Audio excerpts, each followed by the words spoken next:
All right, hello. Can you hear me, people? Hey, Pete. 7K is gonna happen. I don't know, man.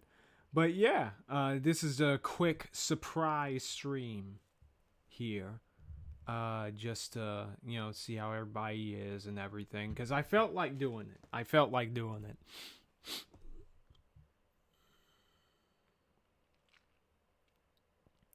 No, you can't hear me. Well, I guess we'll have to go on without this. Hey, Zio. Alrighty. Parker Mastera, how you doing? Thank you. It says there's 2 viewers, and yet there's 3 of you here. I think Streamlabs can't count. Oh, man. It's wild. Let's go for 10K. I mean, yeah, that's the next goal. I'm not going to do it by the end of the year, though. There's no way I could. But maybe 7K is possible. Maybe. If I play a couple of cards right. Then, like, that shit will definitely go pretty well.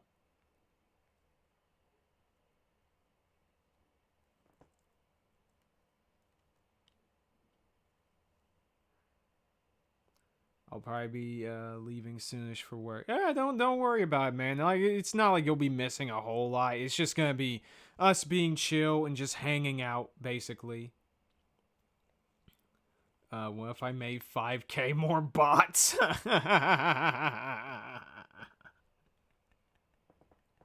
Ah, you're ridiculous, man. Holy shit. I need to make like more overlays and stuff for like different guests who show up on the stream. I made one for Twilight. This is Twilight's thing right here. I need to make ones for like everyone else I know. And I know how to do it too. Gotta take advantage of current trends. Use the algorithm gods. I mean, honestly, for real though, I think the issue is that I'm just going to like. The issue is, right? The thing about it is that if I just talk about more popular shit, the views will just come to me anyway. I don't have to change anything else about my general style of content and how I present things. I just gotta talk about popular shit. You know what I mean? Like, literally. Hold on. Let's bring the evidence, okay? Hold on. Give me just a second. Pete, I'm gonna be the same starting video editing, but I got some more recording I want to do at the same time, so I'll only be here for a bit. Okay, no problem. But yeah, I thought you would still be recovering from going over Lily's writing. Look, dude, I went over that list a while ago. You know what I mean? That was a while ago.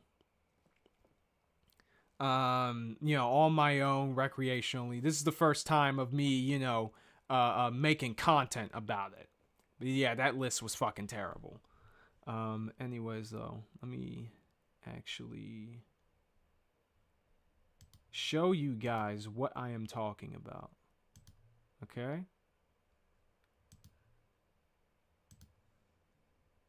No, not that one. That's not the one I was looking at. Okay.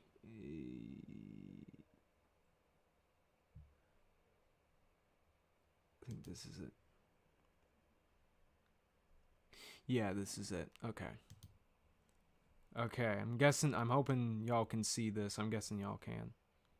If I can see it, y'all can see it, Unless I'm gaslighting you. Then it's all good. But yeah, that list, man. That was such shit. I wish we could finish it with Critter though. But she had other things going on. She's busy, whatever. And it's all cool. Much love to her though. It was great having her for the show. Just making content with her is just wild. But yeah. Anyways, though, let me actually see here. Okay, case in point about me needing to talk about like more popular shit to get views. I literally do not have to change anything else, right? I don't have to change anything else. Hold on a sec. Look at this shit. I made the core video a month ago, and it already surpassed like 70% of my content in views. That's crazy. Look at this. If you're going to bring up more popular stuff, then maybe a video on a trend of super strong physical character in the world of magic that determines your standing.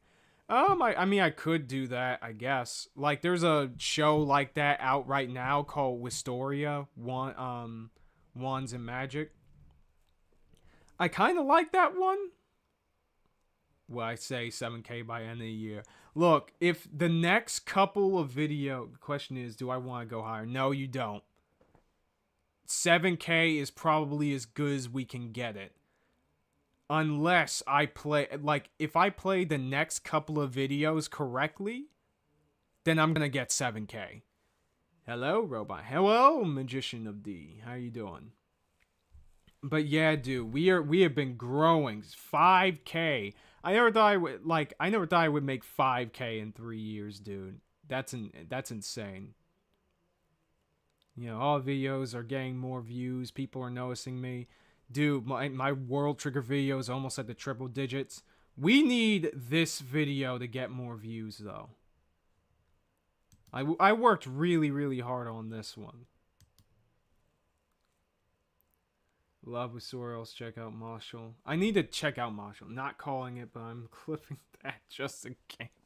God damn it, Pete. Okay. Alright.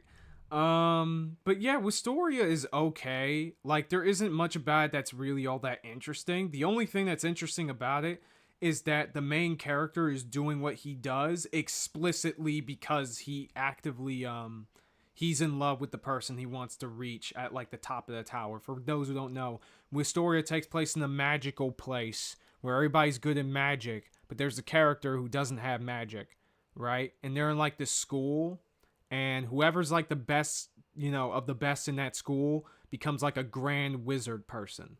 And the main character's childhood friend is a grand wizard chick. And, you know, the guy wants to be there with her. And what I find the most interesting about it to me is the fact that he's doing it explicitly because he's in love with her. That is the only interesting part about it, aside from the presentation. Because surprisingly, the anime looks pretty good. I need to watch World Trigger. Yeah, you definitely should. It's really good. I mean, it's not going anywhere. Anyone who likes X is cool in my books. Thanks a lot, Supersonic Saga. I don't think I've seen you before. Okay, this is new. Yeah. Anansi Archives, how you doing? What's a power system you think is god awful? I mean, aside from semblances, I mean, probably not. Maybe not even the magic system itself. I would probably say like Fairy Tail, and it's not even because of the magic itself. It's the fact that like no one takes advantage of the obvious fact that it has no limits to it. Like, characters could potentially learn like multiple different magics that would be pretty useful, but they choose not to for whatever reason. Could do a video about the double standard of how male victims of from women, from essay from women in shows and comics are treated like jokes. Best example. Oh, that's a spoiler. Maybe. I mean, and honestly, I feel like that might be that might be a topic too deep for me. Because I would have to consume a whole bunch of stuff. I mean, that might come later. V, how you doing? Hope you're doing well. We're having a chill stream. I'm finally at 5K, which is great. Alfonso Rodriguez, how you doing? Okay. But yeah, either way, I want to talk more if I just talk about more popular shit, people will pay more attention to me. Pretty much, right? That's the long and short of it. Like, my videos are incredible. Like, not to suck myself off, but like, my videos are pretty high effort for a channel my size. Y'all know this. If I just talked about less niche stuff, then like, I'm gonna get way more attention. That's the long and short of it. And I'll see old and new magic from High Guardian Spy. Oh yeah, true. Dude, the old and new magic stuff is so bad. It's so dumb. Alright. What other magic system that I think is bad? I don't know. Like, I think the only issue with magic system isn't necessarily the rules themselves most of the time. It's the fact that they're not well explored. Right? Or that they're not very creative. Like, you can have a pretty simplistic magic system that gets utilized in entertaining and interesting ways. So as long as you do the bare minimum of that, I wouldn't really say your magic system is bad. It's just kind of basic. Like, there are very few times, like the High Guardian Spice example, where, yeah, that's pretty bad. Unless there's something I'm forgetting about. Also, that mindshare thing in Genlock. Oh my god. That was pretty dog water for a power system. Oh my lord. I am so... Should I watch Season 2, guys? I've only seen Season 1 of Genlock. Should I watch Season 2 as a mecha fan and absolutely just friggin' mauled over it? Is that what y'all want?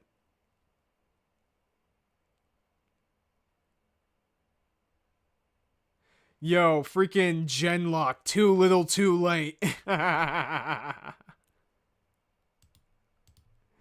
Genlock, too little too late. Or whatever ship is in that show. I don't fucking know.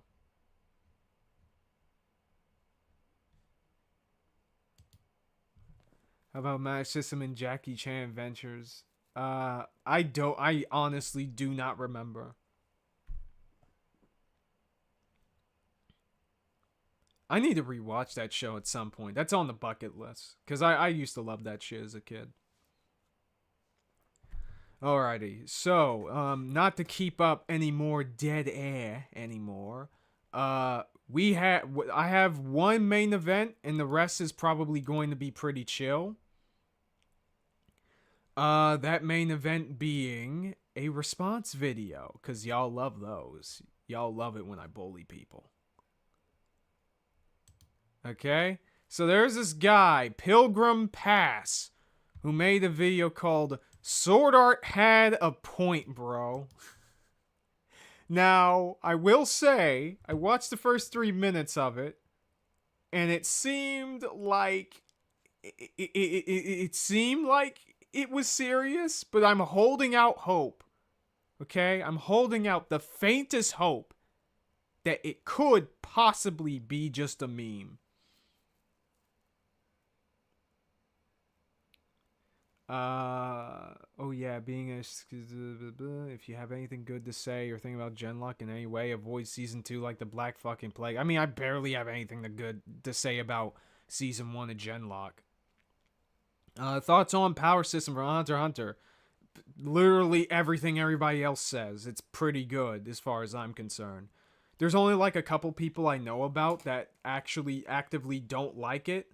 And I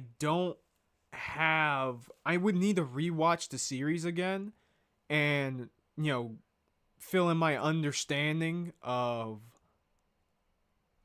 rebuild my understanding of the power system as to why these guys think it's inconsistent or whatever.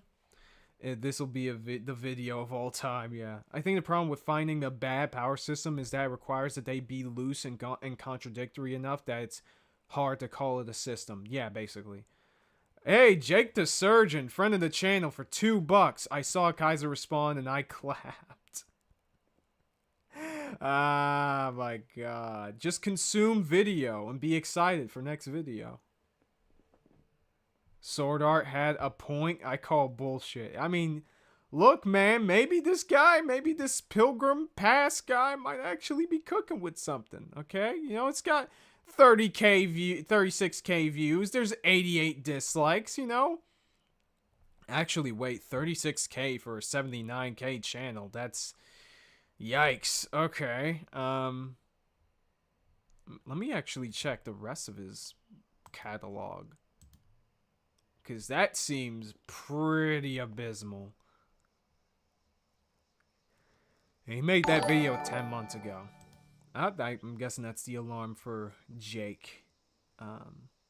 Thanks for the 2, Bo. Okay, you know, this is a pretty high video. Why 40K triggers people. You know, there's a high viewed video. You know, he has a couple, he has like, it's not fascism, bro. This dude's kind of up and down, which, you know, they can't all be winners. But it is what it is, I guess. So, yeah. Let me see. Do you think that JoJo's Bizarre Adventure had a bad power? Absolutely not. I don't know if I could say anything bad about the power system. There are some weird ways in which Araki introduced stands, I will say. But otherwise, I think JoJo's power system is pretty solid. As far as I am aware, anyway. ALX definitely don't like that Hunter x Hunter's power set. Yeah, dude, a list exists. Has the biggest hate boner for Nen, as far as I am aware. I need to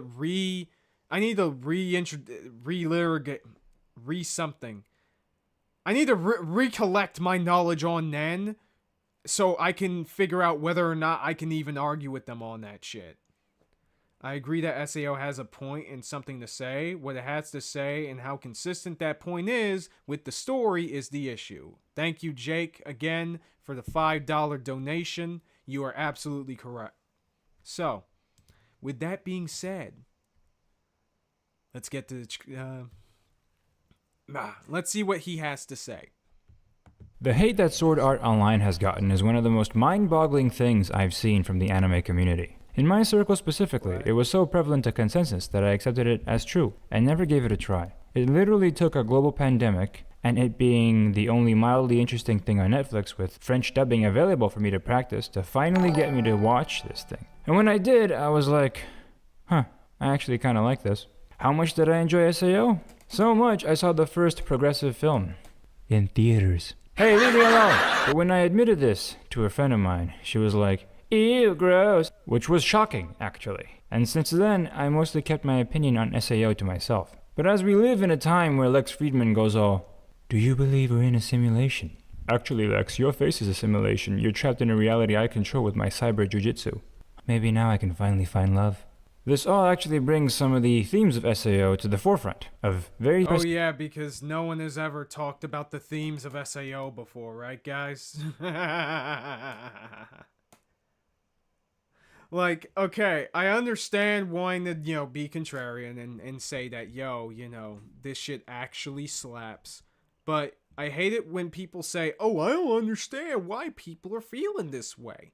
And, like, you can be surprised. You can say what they're saying is stupid. But at this point, when it's been, like, what? Fucking 10 years, 12 years since the anime came out? You have no excuse to say that you don't understand why people say this shit about the show. You know what I mean? It's like if I made a video about Gundam Seed, which is coming eventually, by the way, guys. Gundam Seed is on the chopping block. It'd be like if I was saying, I have no idea why anyone likes the show. I absolutely do. It's been out since fucking 2005. What do you mean you have no idea why people like that shit? It's crazy. Let me see. Well, Progressive is the good version of SAO, so it's not that weird to see it in theaters. I haven't seen it. Dude, I stopped watching SAO at Ordinal Scale. Ordinal Scale is probably one of the worst anime movies I've ever seen in my life. Like, it was so bad. Because I was like watching SAO for the cringe because I thought it was funny.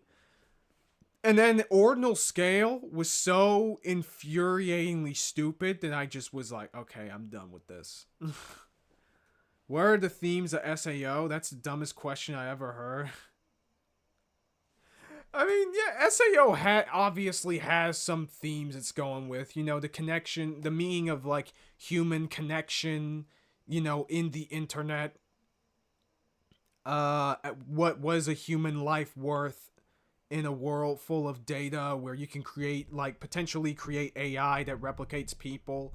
You know, that kind of thing, you know, like, can love bloom in a freaking 4chan server or some shit? You know, that kind of shit, right? It obviously has some themes there. Now, whether or not they were well done is a completely different question. And that's the thing that most reasonable people argue about. It's about the execution, right? There are shows almost 30 years older than me, and I can understand what people like and dislike. I can understand why people like and dislike these things. Yeah, absolutely. God, the fucking emoji shit is at like the right side of it, so I didn't see your content correctly. Let me spread this out. The meaning of internet connection. Yeah, exactly, yo. Okay, let's move it on. Discussions these days when it comes to metaverses, virtual reality, living in cyberspace, losing touch with the actual physical world, and crafting our own social media identities, etc. It's the largest franchise that specifically talks about these current issues in depth, more than anything else I've seen in the mainstream. The Matrix is actually not more than anything you've seen in the mainstream? You haven't watched fucking Ghost in the Shell, dog? What? Are you fucking serious? Dude, speaking of Ghost in the Shell, you know what I watched recently? I watched, Dude,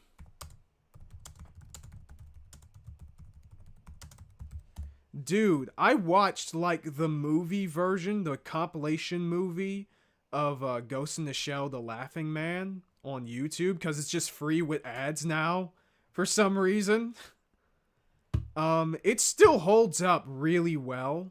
I like the original version better. I really like the original version better. Cause I love the original, like, dub voice actors. The voice actors they have for this, are from, like, Canada, and they're good. It's just they're not the original guys. But it does such a great job facilitating what a case like this would be like in a futuristic setting. I actually like Excel World quite a bit. I hear that one's a mixed bag.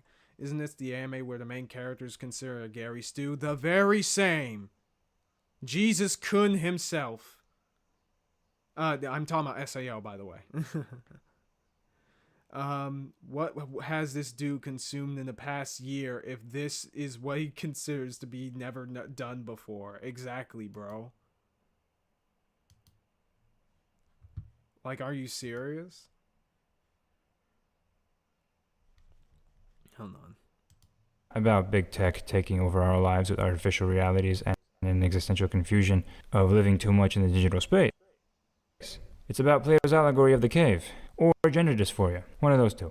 Books like Snow Crash and about big tech taking over our lives with artificial realities and an Why the fuck did existential confusion of living too much in the digital space? It's about Plato's allegory of the cave, or gender dysphoria, one of those two. Books like Snow Crash and Neuromancer are much more profound and sophisticated than SAO. Hold on. What the hell is going on?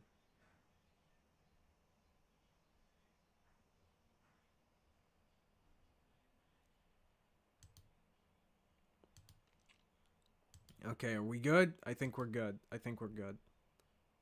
It's the largest franchise that specifically talks about these current issues in depth, more than anything else I've seen in the mainstream. The Matrix is actually not about big tech taking over our lives with artificial realities and an existential confusion of living too much in the digital space.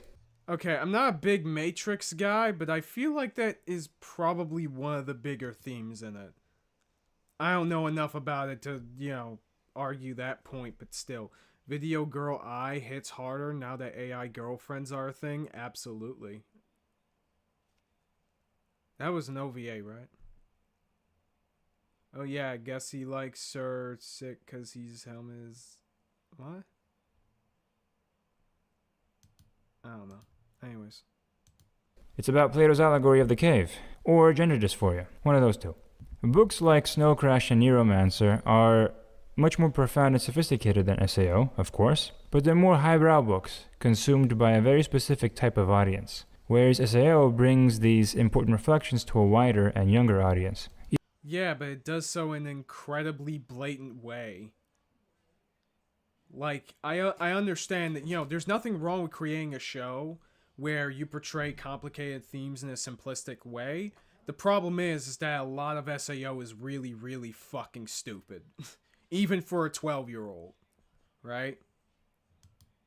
Like, I literally stopped thinking it was cool back when I was like, I don't know, 14 or whatever. If 14-year-old me can think that your show is dumb, then, like, you must have fucked up somewhere. Someone somewhere fucked up. Even if it's full of silly anime shenanigans. And yeah, I'm not saying it's perfect or even in my top 10 anime, but I really couldn't understand the hate. All the hate... You know what you could do to understand the hate? You watch the fucking videos. Hate SAO gets baffles me so much I figure the only way I could understand it is the only way anyone could understand anything these days, through a narrated explanation in a British accent. Hello? Hey bro, why does everybody hate Sword Art Online so much? Well, where do I start? I mean, I personally feel like I could write rings around Reki Kawahara. When Kirito's not being an edgelord, he's being an asshole. Klein should have got more screen time. After the end of the first season, it descends into harem nonsense and loses its point. And don't even get me started on that jump the shark bollocks they've been doing in Alicization and Underworld. But it has incest, bro. Doesn't that make it Shakespearean? Hello? I'm guessing this is okay. This is what makes me think the whole video is a meme. This is what makes me think the whole video is a meme. Okay, so we're just gonna keep it moving.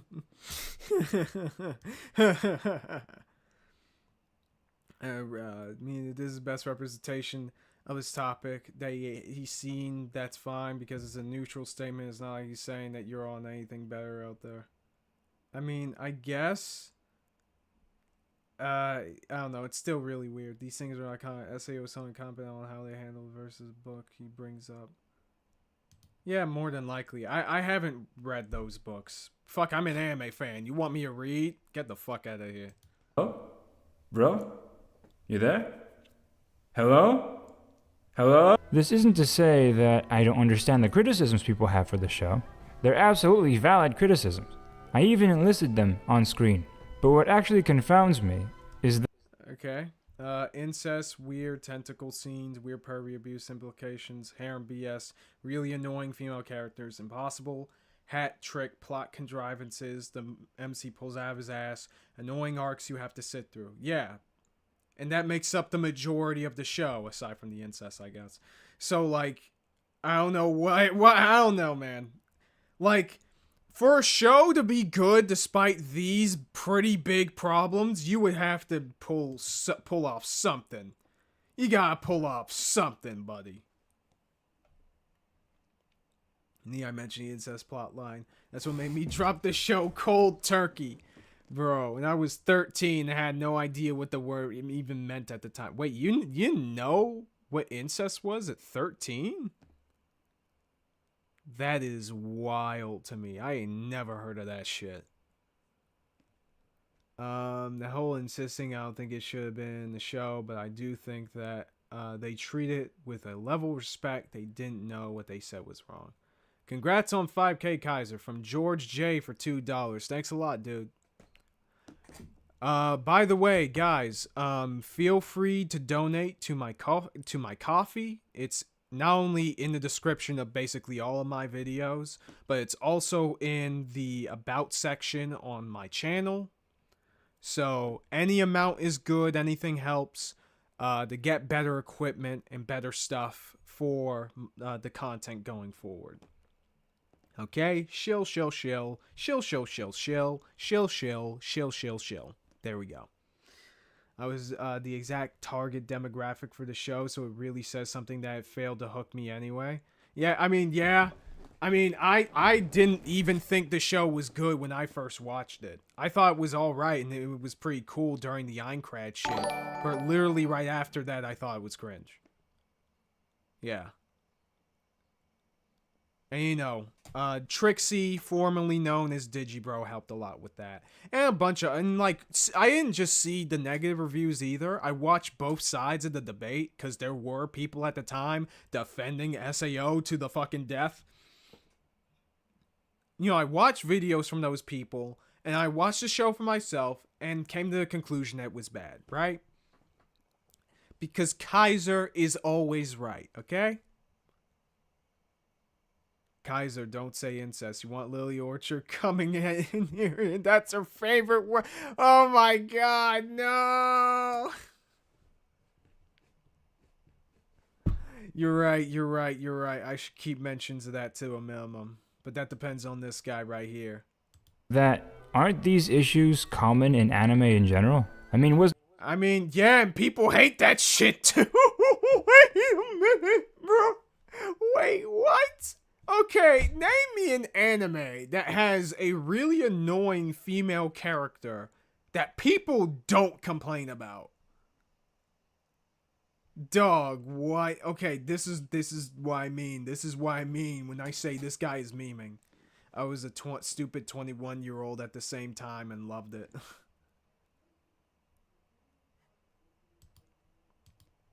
Good lord.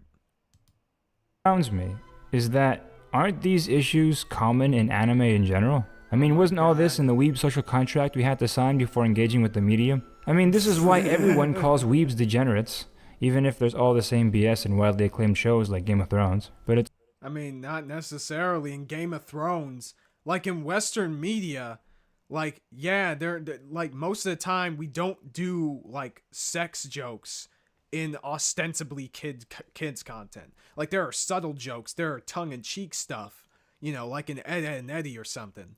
But you're not gonna see anything anywhere near like freaking Tenchi freaking Muyo in SpongeBob SquarePants. You know what I mean, dog? You're not gonna see anything like fucking.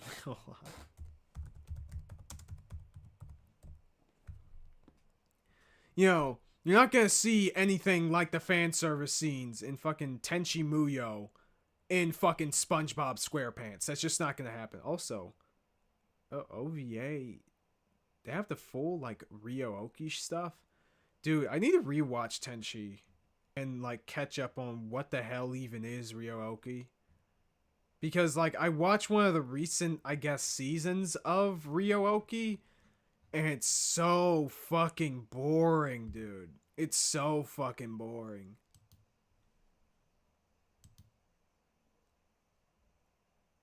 God, no, skip gen. Oh, man. Anyway. So, the golden age of television when it happens there. The reason SAO didn't bother me is because I had already seen all of this in other anime, many of which are actually more weird and problematic, but still widely loved, and nobody complains about them. Incest. It's much worse in Chivalry of a Failed Knight, and there.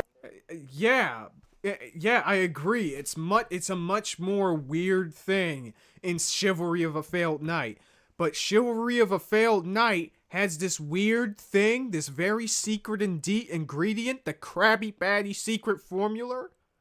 You know what that shit is called? Redeemable qualities. It's that simple, dude. Come on. Cut it out. Coming out. Cut it out. Cut it out. Cut it out.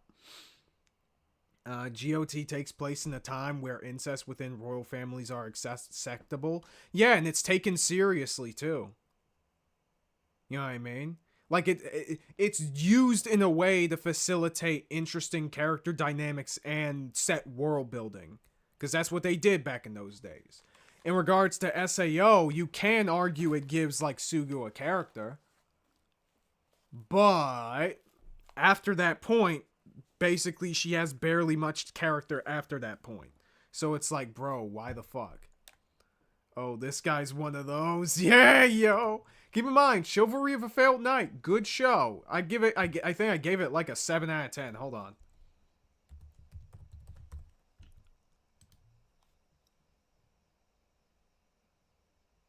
Did I give it a 7 or a 6?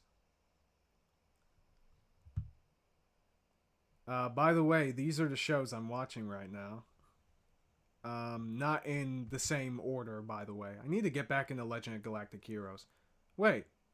48? Wait, hold on. I thought it was in like 70 something. What the fuck? No, I stopped at episode 80. Hold on. Okay, had to fix that real quick. Go watch Legend of Galactic Heroes, by the way. It's basically like Game of Thrones in space with less sex and violence. That's about it. It's really good. It's really, really, really good. It's pretty relevant today, to be honest, in a lot of ways. Anyways. Chivalry. What score did I give it? 6.5. Yeah, that works. Yeah, I gave it a 6.5. It was really good at the time. Hygarian Spice or Ruby, because it's both, I agree.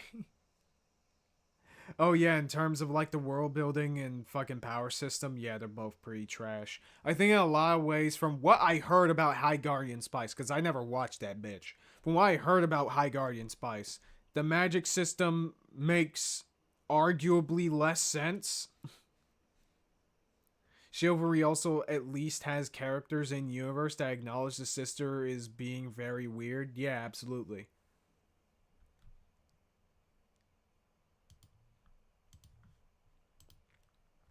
Like, it's acknowledged, it's at least acknowledged as being, like, weird and fucked up. And you can at least say in Chivalry, if I remember correctly, that it says something about the sister's character and her relationship with, you know, Iki. And it brings up some world building stuff from what I remember, so. They're actual siblings on that show, not cousins. And people just praise it. Weird. Dude, people don't praise the incest. Dude, okay, when you say people praise it, do they praise the show itself? Or do they praise most of the good parts of the show? Do they say that it has, like, you know, redeemable qualities? Old Knight. And they're actual siblings on that show, not cousins. And people just praise it. Oh yeah, guys, it's not as... Bro, if it's cousins, it's okay, man. Okay, I know that's not what he's saying. That's not what he's saying. He's just saying it's not as bad. But goddamn, dude. Weird tentacle stuff.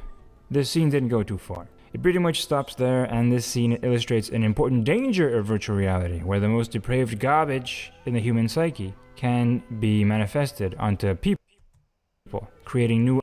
Which is true, but you can do that without being as gratuitous, right? The problem with that scene isn't just that it's a weird, wacky, tentacle scene. Oh my god! You know, it's the fact that fucking, Asuna was being treated like a complete object throughout the entire season. She barely got to do anything. So all of the qualities that made her an interesting character was basically just flushed down the freaking toilet. Dude, and the fact that everybody complains about this kind of speaks to how Lily Orchard is really, really wrong in regards to people's views on, like, female characters. Because people loved Asuna in the first season. And then in the first arc. And when they did this shit to her, and the Elfheim shit, everybody hated it. What'd I miss? Let me see. Makes me makes me uncomfortable. Why would I want to see a space version? I mean, the space version's better. You know, it doesn't really do all that many, like, weird, uncomfortable stuff. Shion's plotline made me want to implode, especially at the end. I see what you did there. They are nebulous people who obviously don't like those aspects. Like, can he at least point to sources? Yep, shadowboxing. We love it. We love shadowboxing, chat. Let's get ready to rumble! The only problem that I have with the SAO power system is the fact that melee is the only true class. Turn everything else is a subclass. Yeah, there's really nothing interesting or different about like everybody's like way of fighting. Oh, somebody talk about SAO. Yeah. Anyway. Avenues of abuse. Weird, pervy abuse implications. Again, powerful rich people already get away with a lot, and now they're getting the power to create entire realities that we're gonna have to inhabit and play by their rules. Which is fine, by the way. Nobody has a problem with that shit in of itself, dude. The problem people have with this shit with SAO is that it's not done in an interesting way. It's being done with an incredibly bland villain with incredibly bland motivations for why they're doing what they're doing. And I'm sorry, dude, but SAO reuses, sex-craved lunatics as a way to facilitate conflict way too fucking much. So people got tired of that shit. People got tired of it. You know what I mean? Like, if he was, like, the first guy that did shit like that, or the second guy, okay, I'd be like, all right, then, this is an interesting look at that, right? This is an interesting evolution of that idea. But here, it's just incredibly wasteful. Because it's literally same shit, different toilet. To me, SAO was clever to talk about this in a way that played out in the princess in the castle archetype from our fairy tales. It's an interesting way. How is that clever? That is literally the most basic thing you can come up with. This has to be a meme, dog. To show virtual reality making human fantasies come to life, even dark ones. Also, the chair food fetish scene in Attack on Titan was way worse, but that was... Wait, the chair food what? The chair? I don't know what this dude is talking about. I don't remember that there. Like, I remember, the chick who really likes meat. I remember that. What was this guy talking about? Hello, what did I miss? We're talking about a guy trying to defend SAO. Dude, do we got any AOT fans in the chat? Do we got any rumblingers in the chat? Do we have any, defenders of Eren? And the hashtag Eren did nothing wrong people in chat. SAO villains suck because none of them can equal Kirito. Ordinal Scale's top player came close until it reveals he was cheating the whole time. Yeah, basically, that too. Like, it's an uninteresting villain that is evil for the sake of being evil, that is doing the same shit a bunch of other villains prior to that scene did, and they're not a threat to the main character. Like, who gives a fuck? You know what I mean? This dude will lose if he read all of Berserk. Yeah, bro.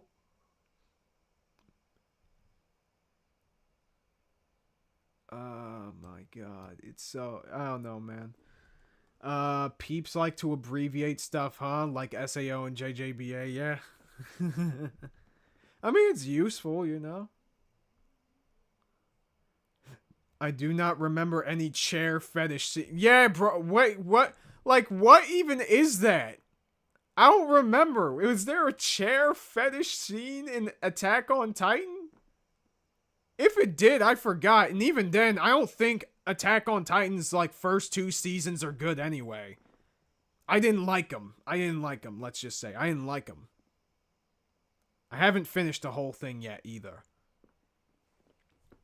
So, if he wants me to bite that bullet, I'm gonna bite that bullet.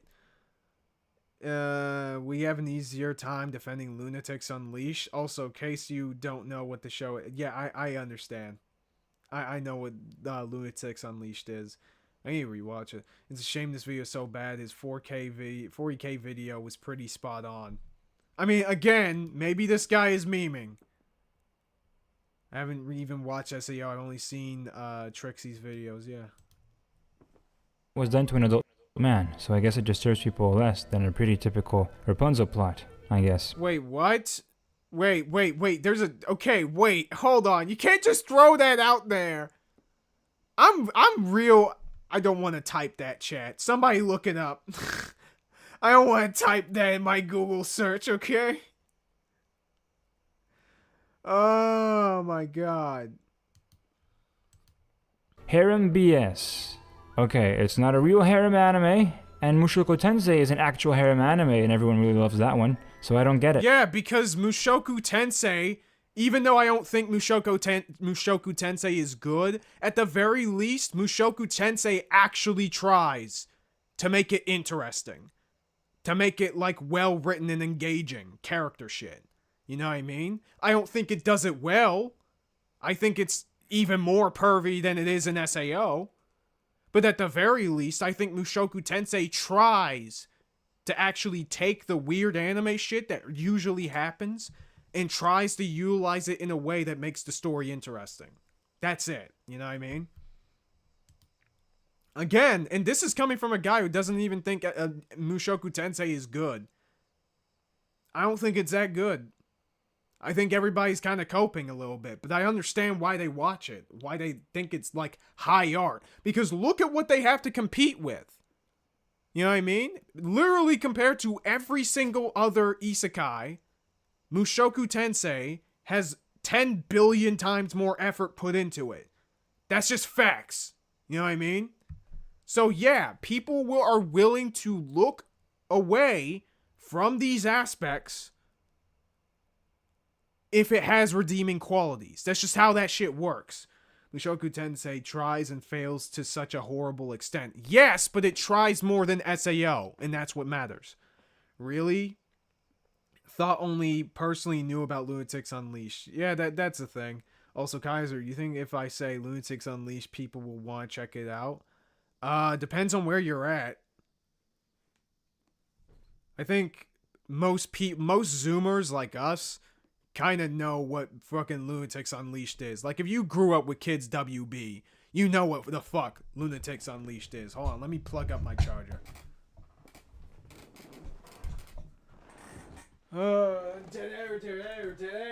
Dead air. Holy shit. Am I too loud, by the way? How's the mic?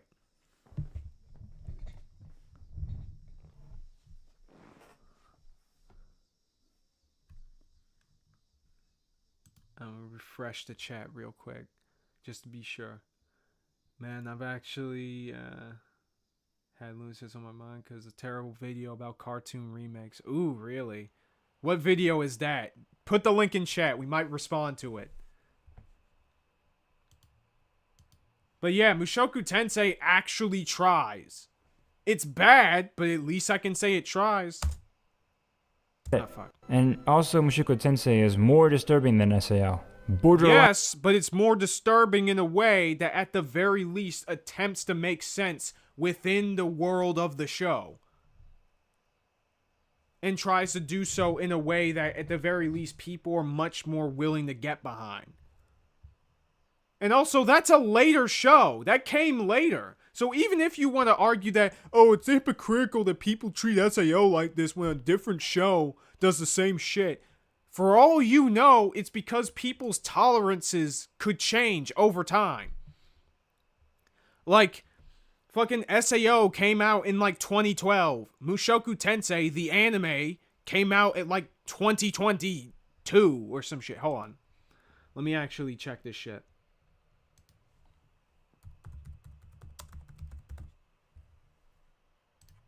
Yeah, 2021. So for all you know, people's tastes might have changed at that point. Unfortunately, I don't know what that is, Kaiser, and I'm 27. Okay. Alright. This is just whataboutism. Yeah, for real, dog. This is a bunch of whataboutism, dog. Fine, illegal, actually. As for complaints number 5 to 7, I say again, do you even anime, bro? This stuff is pretty much ubiquitous in all of them. But I get— Yeah, and people in the West say that shit all the time. What are you talking about? Like, really annoying female characters? Are you serious? Hold on. Let's actually check this, okay? I'm gonna do what this guy does and actually show fucking research. Anime annoying. Let's just say annoying. Not even annoying girl, right? Like, people hate Zenitsu from Demon Slayer, which is understandable. right? People were up in arms about, Nagatoro and her bullying stuff until coming around to it later. Let me see. Female characters. I mean, people hate Sakura. People hate Sakura for a reason, dude. Like, why are shonen girls so trash? Like, bro, come on, man. Cut it out. Cut it out. Women are bad. Bro. Wait, why Hinata is the worst female character in Naruto? I don't know about that, man. Well, actually, I'm actually willing to vibe with that argument. That he might be right. He might be right. Low key. But like, yeah, I don't know, man. Do you even anime, bro? This stuff is pretty much ubiquitous and all. Oh yeah, contrivances the MC pulls out of their ass. People say this about MHA. Like, people say this about fucking, pretty much every single other isekai. You know what I mean? Annoying arcs you have to sit through? Literally, MHA right now. Literally the last arc in the series is being lambasted by people. And even at the time that this video came out, people were dogging on that shit. Criticism of the show that I kind of agree with is how ridiculous it was for Kirito to summon some major main character energy and go all, "I'm hacking the mainframe!" to save his digital daughter. Yeah, that scene is a little iffy because that totally wouldn't have happened if Kaiba was using NordVPN, this video's sponsor. Oh my because NordVPN is a virtual private network. Anyway. Back to the video. When you go deeper into why people hate the show, you realize that the true reason is because every person has a different threshold of suspension of disbelief and what they cannot tolerate. And SAO ends up making too many choices, and I would even say somewhat bold decisions, that end up losing people eventually. By taking things. I mean, yeah, but it's also because it's not very well written. That's just how it is, man. It's not that, oh, nobody understands the themes of SAO. If you don't understand the themes of SAO, you're a fucking child, okay? You are a fetus, okay? You've never graduated from elementary school. You need to go back. You need to learn a trade. You need to go back to your ABCs, your 1, 2, 3s. And most importantly, you need to stop living in the dumpster, all right? What's the fallacy where you have to devalue an entire franchise or genre just to prop up the thing you're defending? Ooh, man, that's a good question. Oh boy, MHA, the ending of that was so abysmal. I have mixed feelings about the ending. But yeah, dude, I know there's a fallacy like that somewhere. I can't remember. I literally cannot. Like, Kirito does so many weird, fucked up shit aside from that scene in SAO, right? For example, what was it? Actually, I have a whole list of them in my freaking Mary Sue video. You know, why am I doing this, explaining this to you people, when my own content can speak for me?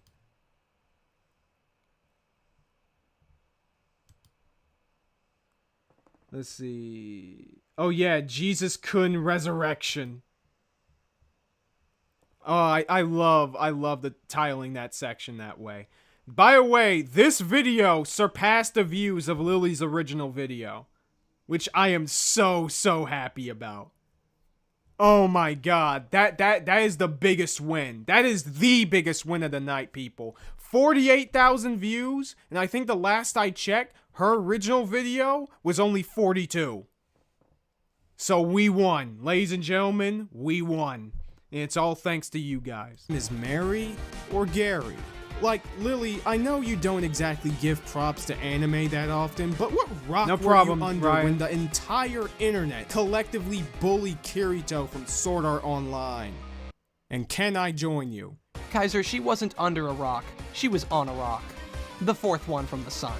No wonder she's out of touch. Literally. Dude, I love that line. I love coming up with that line.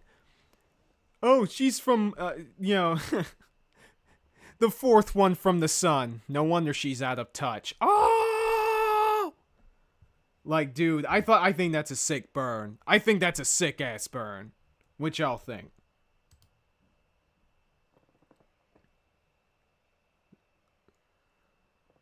Let me play the line again. And can I join you? Kaiser, she wasn't under a rock. She was on a rock. The fourth one from the sun. No wonder she's out of touch. Literally everyone hates this character. All I'm saying is, low key, that is probably one of my best lines in any video. That's all I'm gonna say. And others like him for being Gary Stews.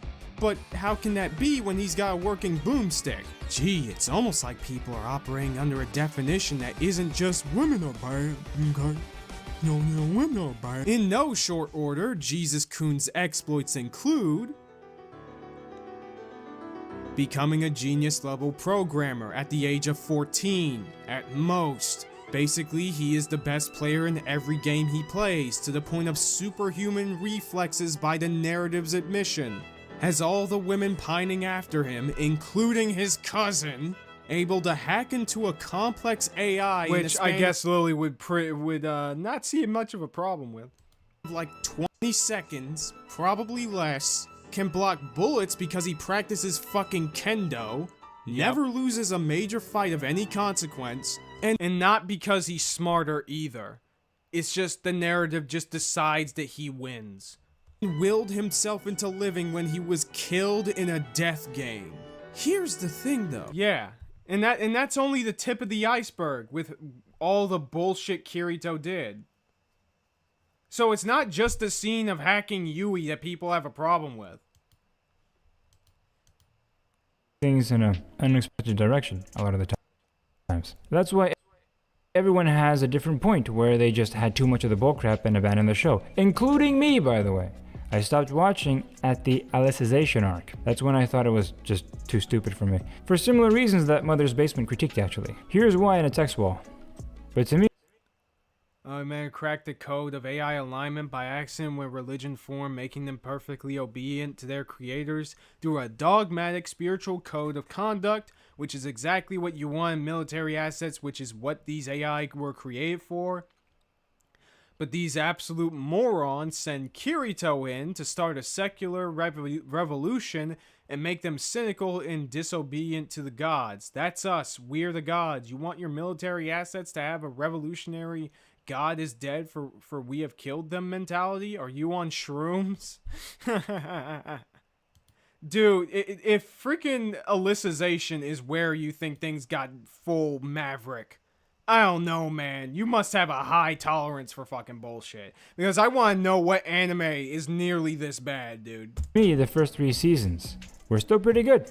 Since SAO is a series of isolated narrative arcs from season to season, each one being its own isolated story, so it becomes possible to enjoy each independently. Especially the first season. It reveals a world where a new incredibly immersive multiplayer virtual reality game is launched, a full-on gigantic world of swords and monsters, where one can experience an adventure. But then, right as the game starts, the creator of this virtual reality appears and reveals that he trapped them all in a world of his design, where they must play by his rules or die. And in this scenario, the cast of characters that we got were serviceable. Kirito is accused of being a Mary Sue, and I can see why, but when he's not hacking the mainframe, his overpowered status is believable. I mean, he's a loner Asian kid in a video game. Not really, dude. Like, in a game like an MMORPG, being able to become this incredibly overpowered on your own seems pretty friggin' broken. Like, if they actually allowed us to see how Kirito was able to achieve this level of power, then yeah, I can understand. But they didn't do that. Which is why people don't like that shit. Have you met these little bastards online? They'll destroy you in gameplay. If anything, SAO has the perfect... That's racist! Okay, this is the meme. I feel like he's memeing it. setup to make a lonely, nerdy kid an absolute badass in a believable way. You do have amazingly proficient gamers at around that age, while a lot of the adult characters had actual social lives and jobs. So it makes sense that Kirito is of the demographic to stand out in this situation. And him being Oh my god, he's serious. Oh my lord. I mean, yeah, but literally, usually, okay, in real life, you know, the guys that are absolutely obsessed and know how to play games really well, like know how to kick your ass in League of Legends, still had to learn how to play the fucking game.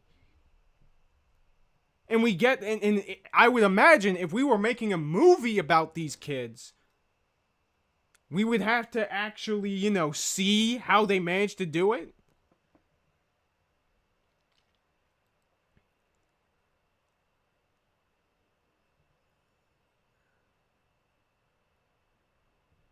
Then again, SAO could have gone the opposite direction like Ruby did, giving the villains obscene amounts of plot armor, making them flat out OP and bang the plot to them. I mean, yeah, that's bad on the other side of the spectrum. Oh, you want to hear some racism? Wait till a later video. Oh my god, what? Hold on, I'll be right back. I'm getting some water real quick.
I have returned! I also brought some crackers as well.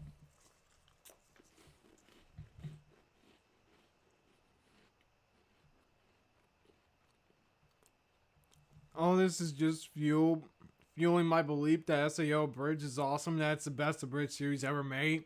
It's definitely top 3. Definitely top 3.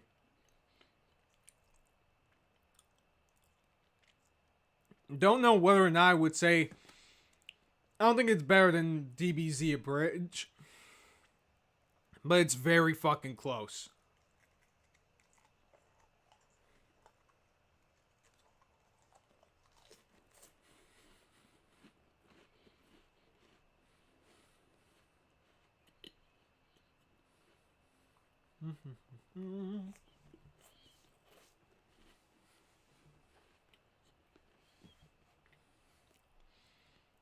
Overlord? I like Overlord. I don't think it's necessarily good. I think the first couple seasons were alright.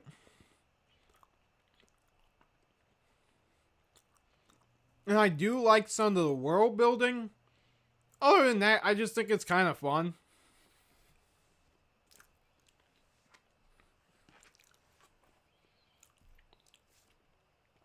Like, that's about it.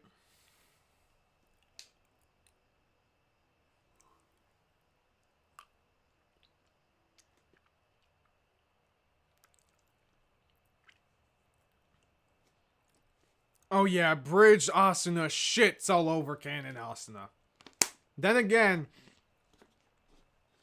I think out English outtakes Asuna is almost as unhinged. Well, she's unhinged in a horny way. Whereas Abridged Asuna is just crazy. Rising of the Shield Hero, the first season is the only good season. Even the first season wasn't that good.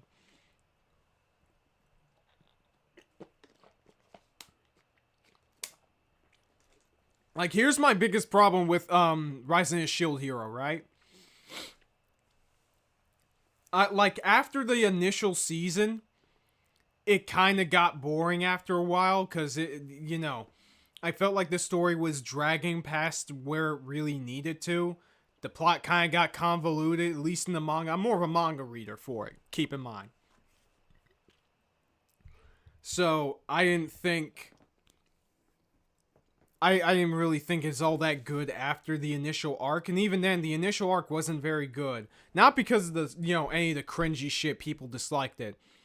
But because of the way that the narrative vilified Naofumi, the main character, was nonsensical. You mean to tell... I can understand the spear hero being stupid enough to side with the king when, Naofumi had allegations of raping his daughter.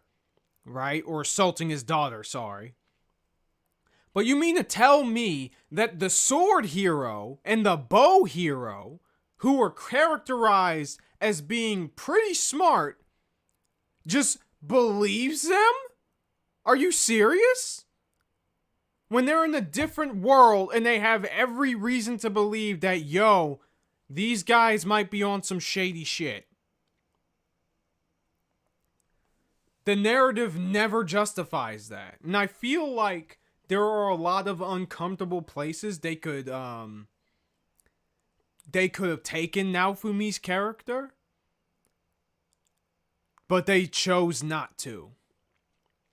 Which I feel overall just holds back the story, because it makes his transformation from a brooding asshole to a caring guy who is just way more intelligent and savvy about people. It just makes that way less meaningful to me.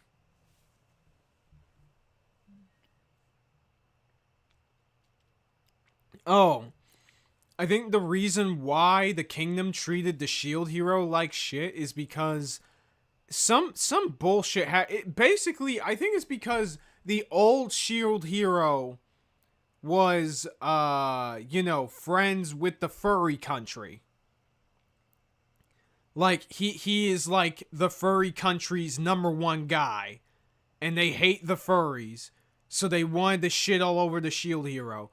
And I'm all like, dude, there's a demon lord out there that you need to fight.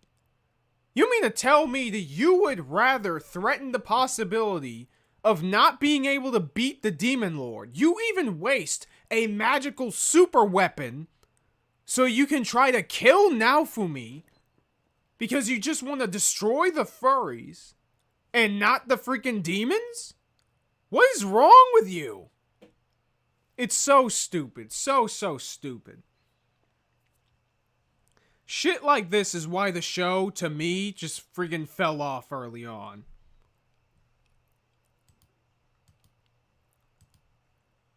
Being a beta tester and knowing where the best locations to farm XP are and going off alone to grind when everyone else is moping about Okay, but we don't get to see that. We don't get to see it, dude. How they're going to die was actually interesting. Not to mention his background as a kendo practitioner. He's perfectly positioned to just dominate in this world. It's a lot less contrived. Oh, kendo okay. Like, okay, he's okay at kendo, but we don't even know. We didn't even learn that he was good at kendo, or that was something that he used to do until Einkrad. I mean, no, not Einkrad. Fucking Elfheim. We don't even get to learn that until Elfheim. Other than that, we have no way of understanding why he's so good. And even then, you mean to tell me that there weren't anyone else in SAO from Japan that knew Kendo, a pretty relatively common Japanese sport in Japan, and also got into Sword Art Online? Are you serious?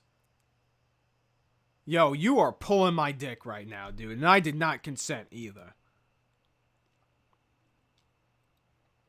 Was voiced by Jessica Deco, aka Lynn Loud and Lucy. Huh. Interesting. Alright. Oh, as if there wouldn't be HEMA players or MMA artists playing SAO. Abso-fucking-lutely.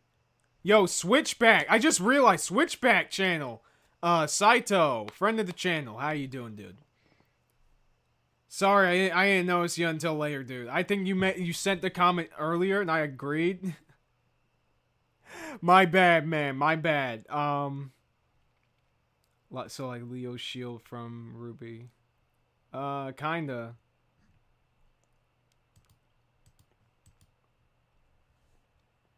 Than vague magical destinies that most isekai protagonists have. Some of which Wait a second, what? World. It's a lot less contrived than vague magical destinies that most isekai protagonists have. Some of which Okay, but it's magic in a magical world, so it makes way more sense for something like that to be there. Keep in mind, I haven't seen ReZero yet. I know, shoot me, shut up. But I haven't seen it, but I'm pretty sure I don't trust this dude. So I'm going to say there's probably something way more to how things are in ReZero. Just for the sake of argument. which literally makes them invincible and unable to die. We don't complain about that. In fact, we love it. Kirito is a bit... Well, yes, because it's done in a way that makes the main character suffer. Like, he has to die and suffer physically and mentally in order for that to happen. What do you mean? Bit of a tragic character, where in the real world he's more awkward, weak, and withdrawn, but in the death game he absolutely thrives. And when it's over, he feels this guilty, melancholy feeling because deep down, he loved that horrible situation. At least he felt some... Which is understandable, but we barely get to explore those things. We barely get to explore that. Hell, we barely even got the whole thing about, like, him being an awkward kid in real life before this. The show could have done a great job in showcasing that, but we barely get to actually see Kirito as a person. And the times when we do are incredibly few and far between. This is why I said in my video. It pisses me off that the show actually tries to make Kirito look like a, like an actual person, but they're absolute dog shit at it. Purpose there, where he felt more alive, I guess. I do think that there is a underappreciated complexity to Kirito. One common in young men these days. Which is why underappreciated complexity. Dude, this is incredibly basic as fuck characterization. What are you talking about? It's super basic. It's literally the most basic plot line for a main character trapped in a video game you can possibly think of. Oh, a kid who is incredibly awkward in real life and loves video games gets trapped in a video game, where if he dies in there, he dies in real life. And he's struggling to actually, create his own personality and build meaningful connections with people in this life or death game. That's an incredibly basic plot line anyone can come up with. Let me see. Kirito having an arc like Mr. Incredible, always risking himself to chase the glory days while his wife wants a normal life would have slapped. Low-key, that would be interesting. Honestly, if they conceptualize that in a way as to why he keeps going into VR MMO stuff, that would actually be very interesting. If the show spent way more than like 10 seconds on that concept. But they don't do that. You mean he has less personality than Lola Bunny? I mean, most characters probably do, to be fair. Comparing... That's unfair. That's bullying, dude. That is bullying. I wasn't expecting to learn this kind of world building for the Mega Man world by finding out that Reploid's okay, come on, man. Oh my god. Jake the Surgeon, $5. Better argument would be to try and argue the simplicity adds consistency to his character. That would be a better argument. It would be bullshit, but that would be a better argument. Because Kirito's characterization, from what little I remember anyways, is also inconsistent. Or at the very least, isn't very engaging. Right? Because you can have a consistently written character who comes off as incredibly boring or underwritten. Right? That's how that works. So, you know. Character when the anime first came out. And the harem trope that many complain about is pretty ubiquitous these days, but in SAO, they're not really a harem. I know some people say that that's just a fake out, it's actually a harem anime, but it pretends not to be, but no, that's not a harem. Those girls are just groupies around him, and they're groupies that he does. As if that's any better! Dude, as if that is any better, dog. Come on! A harem anime, but it pretends not to be, but no, that's not a harem. Those girls are just groupies around him, and they're groupies that he doesn't respond to. It's not a harem! Asuna is best girl. Okay, it's not a harem, but it's still stupid. You have this, big anime about the concept of, building meaningful connections and love in the digital world, and then you have the main character just has all these girls, including his cousin, including somebody who is like 2 years younger than him, like going after him and just hanging around him because they're groupies. Like, bro, what the fuck? Billy Donuts, let's go! Okay. What's up, Bio? Shangri-La Frontier runs circles around SAO. I hear nothing but good things about Shangri-La. I haven't seen it yet. Reploids. Oh my god. The issue I have, okay, Bio Gundam. The issue I have with Sora Online is even in the novels, when they try to give Kirito depth, they end up backpedaling to odd status quo with his character. Yeah, that's bullshit too. It's so weird. We learn in the anime, we get the best of it. The novels, from what I heard, are even worse. Kirito having a bunch of cucked women surrounding him isn't much better than a harem. Absolutely. Yeah. How can I take your show seriously when you bullshit like that?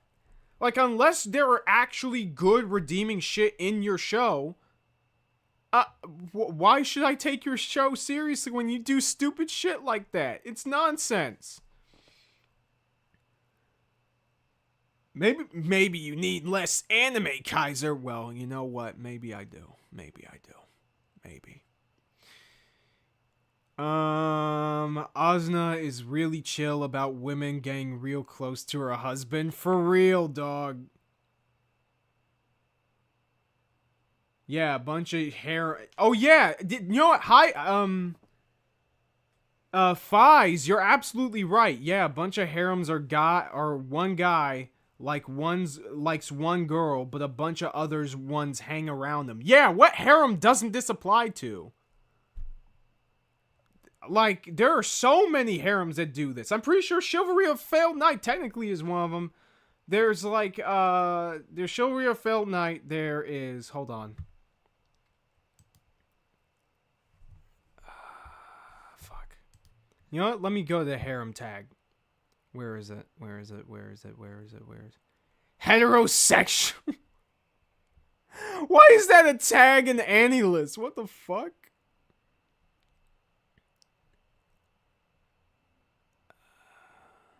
Ecchi. Let's go ecchi. Whatever. Alright. What ones have I seen? No. Not the Monogatari series. Well, in some ways, Monogatari is like that. I will say. Because Hanakawa and a couple other characters were into Araragi, despite him being with Senjo Gahara. Explicitly. Golden Boy, more than likely, yeah. There is... What the fuck? I don't watch many harem stuff. like I used to. Oh my god! Infinite Stratos. Infinite Stratos, that's an example. There you go. Oh my god, Tension Mutant War on Geminar was so fun. But that's not an example of that. I don't know anything about Food Wars. I don't know anything about Fruits of Grisaya. Anyone got any examples? Anyone got any quick examples off the top of their head? With Failed Knight, yeah, he has a few girls who like the MC, but for the most part, he only was dating a girl, yeah. At least Mushoku Tensei commits to a harem 100%. Oh my god. The biggest problem I have with the harem stuff in the show is what's the point of a harem if half of the women accept the fact that he's already spoken for? Yeah, basically. I mean, why bother even confirming it, you know what I mean? Oh yeah, I'm pretty sure I hear that High School DxD is like that. I just want to be sure about that though. I don't know. I don't actually know. I don't know. Okay, I'm brain dead. I'm brain dead. Okay, it's small brain time. Small brain. I mean, girlfriend also commits the bit, so. There's that. Oh yeah, I think Bastard is like that, yeah. Pretty sure Bastard is like that. Does this have the harem tag? Because I think if we have the harem tag, that would be much, much better. Female harem, sure. Oh yeah, No Game, No Life. Not a Kame ga Kill. Because there's only like 2 characters that liked, Tatsumi.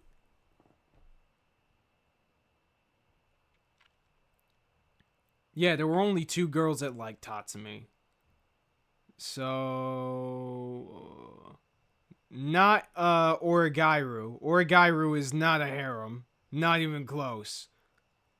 It's a really good romance anime, though.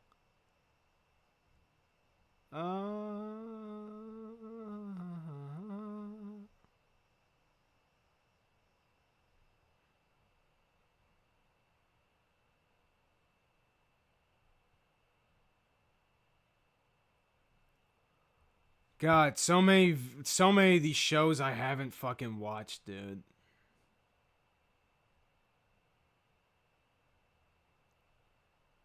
I mean, Another World with my smartphone. I'm pretty sure all the female characters end up dating the main character anyway.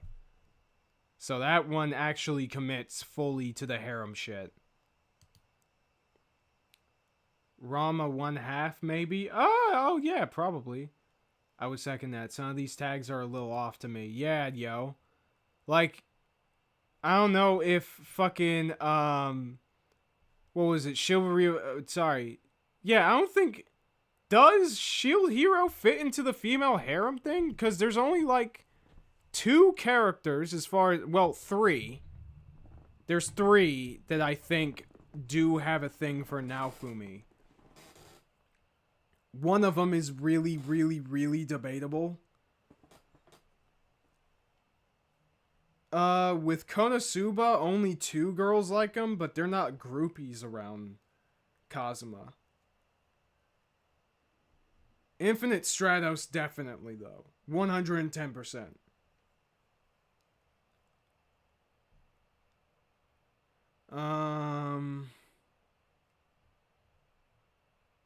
Not this show. Definitely not. Combatants will be dispatched? I don't think that's a... Like, it has haremish elements. I don't think it's really much of a harem show. Anyway, I'm getting stun-locked by this fucking point. It's stupid, right?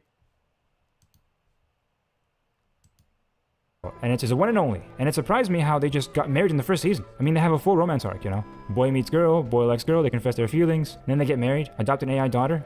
I really liked that. And it was really wholesome. They have a wholesome relationship. Yeah, it's literally one of the few good parts of SAO, and everyone acknowledges that.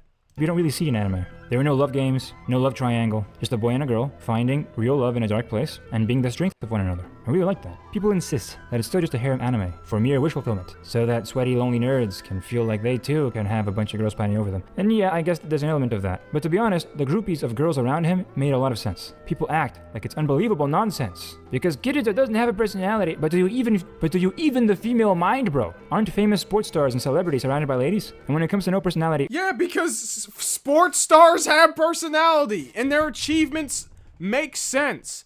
And, like, when a groupie is taken because of fucking Usain Bolt or some shit, or Jason Momoa, like, we know that they like them for shallow reasons, so we don't take them seriously.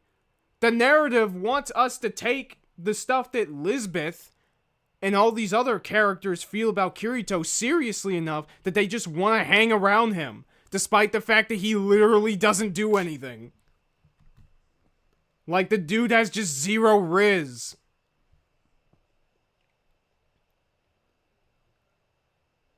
Haganai, maybe.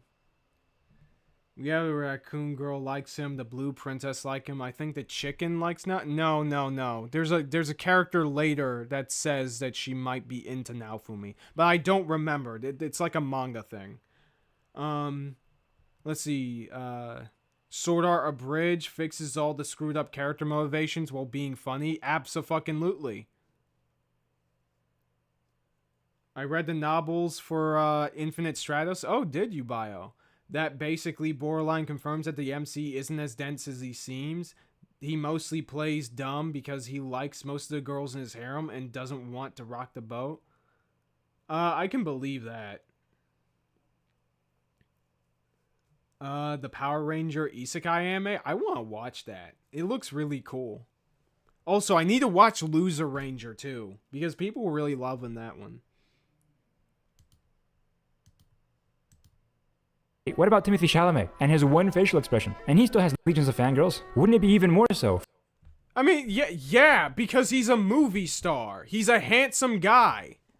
Kirito doesn't really look all that handsome. And he's not famous. Well, he wasn't famous at first, right? And he has zero riz. Like, that's the difference, right? When you're looking at someone who is like a star of some shit, there's a level of disconnect. So you can build this sort of parasocial, idealistic version of this person inside of your brain hole. But Kirito is meeting these chicks in the wild. It makes sense to me why Lisbeth likes him. It makes sense to me why fucking Gazna likes him. I don't understand everyone else, though. Everyone else just likes this guy arbitrarily. You know what I mean?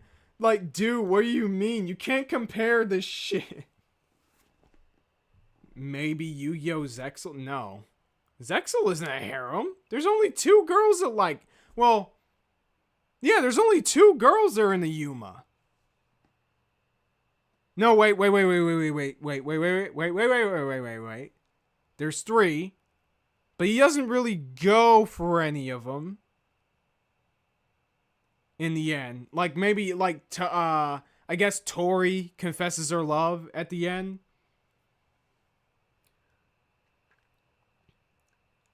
Kirito could learn some riz from Zero. That dude is actually awesome. Low key.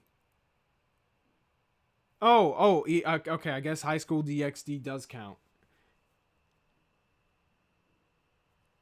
SAO becomes hard to watch after Mother's Rosario. That's what I'm saying, bro. I dipped out after Ordinal Scale.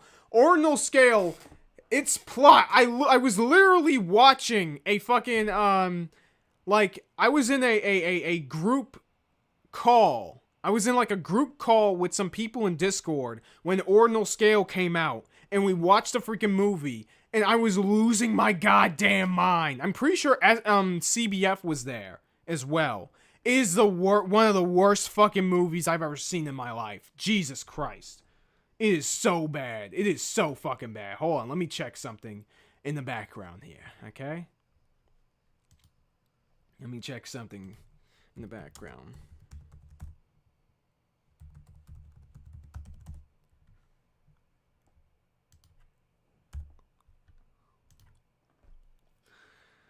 Scooty up, doody up, dee dee dee da. Scooty up, doody up, dee dee dee da.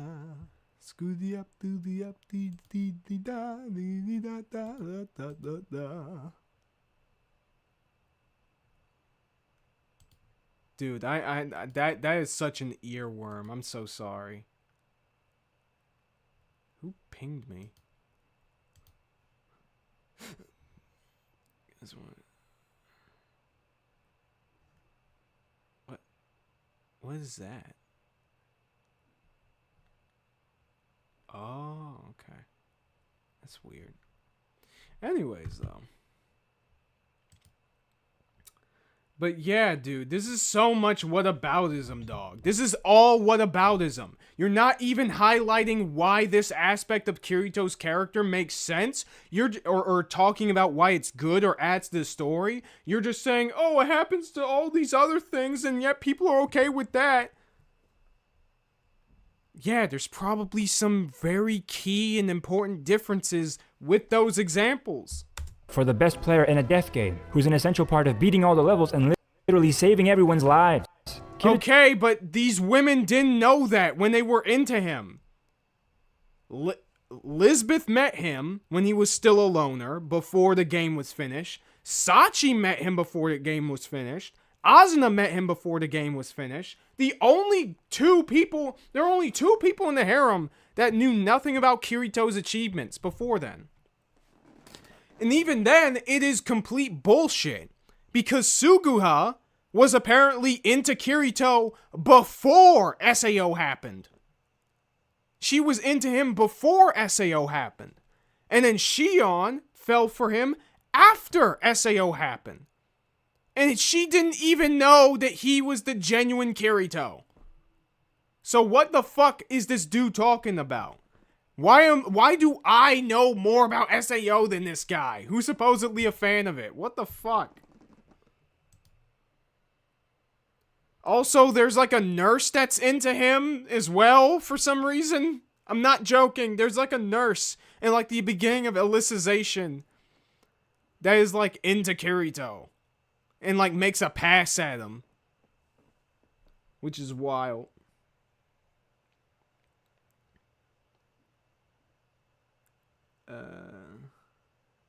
Ace Lightning's theme. Is Yu-Gi-Oh! Vrains a harem? Wait. Who's into Yusaku? I blame the squirrels. Oh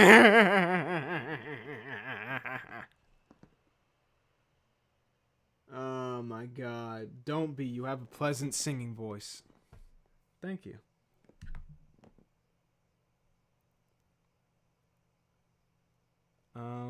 But yeah, this argument doesn't make any sense. Like, am I tripping, guys? Am I tripping? Please, let me know. Hold me accountable. Okay? I'm not gonna ban you if you challenge me. Yet. Testament of a Sister New Devil. Oh, I heard about that one.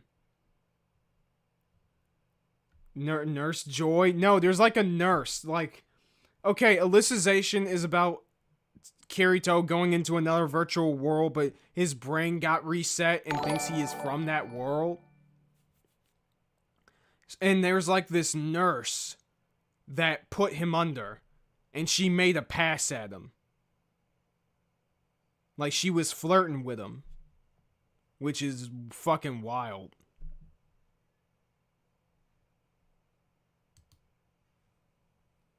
Ghost Gal and Blue Man Light. Okay, I don't remember Ghost Girl being into Yusaku. And I don't think Blue Maiden is into him either. Like, she admires him. I don't know if she has, like, feelings for him, though. I mean, Blue Maiden makes sense, but Ghost Girl? I think that, like, Ghost Girl finds Yusaku, like, fun and interesting. Which makes sense, given her character, right? She's a thrill seeker, sort of the black cat archetype. It's like saying Sevens is a harem because, like, one girl had a bit of a thing for Yuga. I need to finish Sevens, because Sevens is actually pretty fun.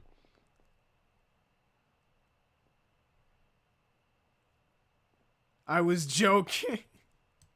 Okay, bye. Kirito is a top-notch real warrior in this context. And what, do you think guys like that are incels? And that's the appeal of Kirito. What if you were put in a context where all those hours you pissed away playing video games, instead of being productive, actually ended up turning you into a badass that every girl desired? Kirito was a lonely, insecure guy in the real world, but what made him awkward out there made him awesome in here. And he knows that. Which is why I like that Kirito was a bit of a confident douche at times. I assumed he was going to be one of those... Yeah, if anything... Wait a second. I agree. Hold on. I agree here. If anything...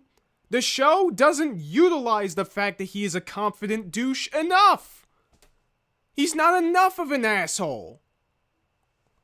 If anything, they should have given him way more personality than they did. I remember that being a big criticism of the show, where it's all like, yo, he's kind of funny sometimes. Why don't we get this shit all the time? Anime beta boys. That's why they call him a beta test. Because honestly, that's kind of how he looks, you know, fragile and a bit effeminate. But no, which was yet another pleasant surprise. When that Smith girl's being all snarky, he gets snarky back, and then she falls in love. When people try to control him, he doesn't play by that wasn't the only reason. The rules, and he does the effort to earn that confidence, even if it happened. Yeah, we don't see that effort though. Oh, we say you can say that. Oh, you know, he did all this stuff off screen, man. Get over it. But it's like this is a very pivotal part of how this whole thing makes sense. Like, dude, we can have an entire season of Kirito just training and figuring out how to play the game completely on his own. And, like, keep in mind, the bosses are structured around, you know, multiple players working together. So I would presume that the rest of the game is structured that way, too. So I would have loved to see that how Kirito... this beta tester managed to do all of this shit completely on his own. That would have been an interesting look and insight into his character and his progress. So that when he confronts other characters like Heathcliff and says that, yo, that motherfucker's cheating, hacks, I call hacks, I can actually fucking believe it. But no, the dude's just like a living Bible on legs, which is cringe.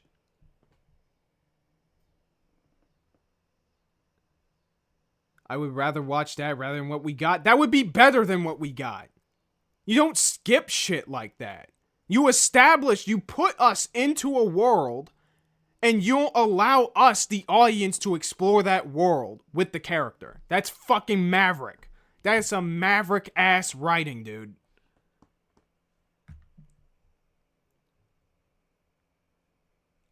That's where SAO Abridged picks up the slack, and by slack, I mean actually give him character traits. Yeah, exactly, bro. Actually give him consistent character traits, okay? Consistency, alright?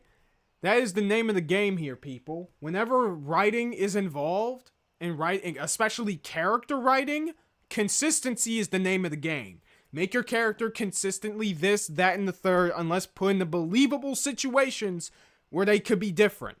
You know what I mean? If Kirito was driven enough to do all the crazy shit solo, what does it say about his character? 110%. Exactly. That's the kind of shit you need to ask yourself when you're looking at a character and what they do. In fact, JXE has a really good segment in her Doctor Who video, the big Doctor Who video, where she talks about that. Hold on. Oh, let me see. Because I know I saved it as a clip. Or not as a clip. I put like a timestamp on it.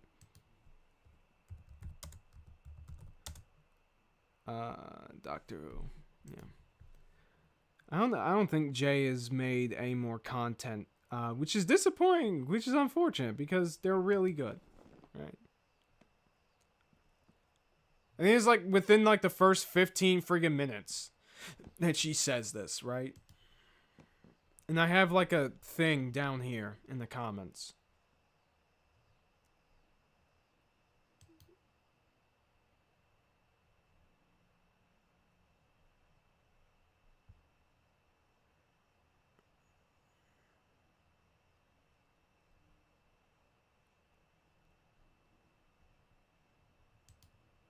could eat it. Okay, this isn't the part I was talking about, actually. but... Thanks, though. I want to briefly close. take a look at a scene from a film I really like called Whiplash. It's about a drummer. There are going to be unavoidable minor spoilers. I'm not going to be giving away the ending or anything, but I will be giving away a lot of the state of play at the middle of the film. All I can tell you is I don't think me knowing this would have affected my enjoyment of the movie, but if that's not a risk you're willing to take, skip 1 minute and 30 seconds. Ready? Alright, here we go. Here's the scene I want to show you. This is why I don't think that we should be together. I've thought about it a lot. This is what's gonna happen. I'm gonna keep pursuing what I'm pursuing. It's gonna take up more and more of my time. I'm not gonna be able to spend as much time with you. And even when I do spend time with you, I'm gonna be thinking about drumming. You might have noticed something here already. Because of that, you're gonna start to resent me. And you're gonna tell me to ease up on the drumming. And I'm not gonna be able to do that. And we're just gonna start to hate each other. This is a scene where a character explicitly states their motivations to another character as a form of characterization. For those reasons, I'd rather just break it off clean because I want to be great. Everything Fan Forstic is saying here is absolutely true as far as he's concerned. These are what his motives actually are. I want to be one of the greats. And I would stop you from doing that. Yeah. You know that for a fact. Yes. But this scene is Fan Forstic characterization, and it's not that he's stating what his motivations are.